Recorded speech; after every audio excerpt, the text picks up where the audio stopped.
गडचिरोली जिल्ह्याचे पालकमंत्रीपद मुख्यमंत्री देवेंद्र फडणवीस यांनी स्वतःकडे घेतलंय, पण ते जिल्ह्यासाठी वेळ देऊ शकत नसल्याचं त्यांनी सहपालकमंत्री म्हणून राज्यमंत्री आशिष जयस्वाल यांना नियुक्त केलंय।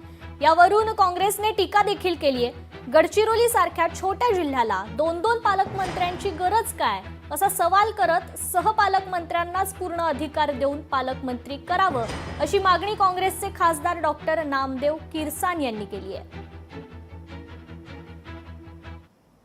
सहपालकमंत्र्याला किती अधिकार दिले हे आम्हाला माहिती नाही।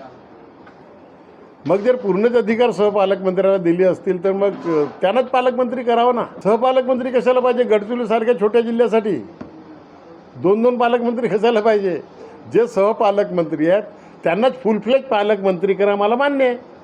परंतु पालकमंत्री पदावर बसायचं, स्वतः जाता येत नाही म्हणून सहपालकमंत्री करायचं आणि पुंजीपती लोकांनी बोलवलं की यायचं, बाकी शेतकऱ्यांनी बोलवलं की यायचं नाही।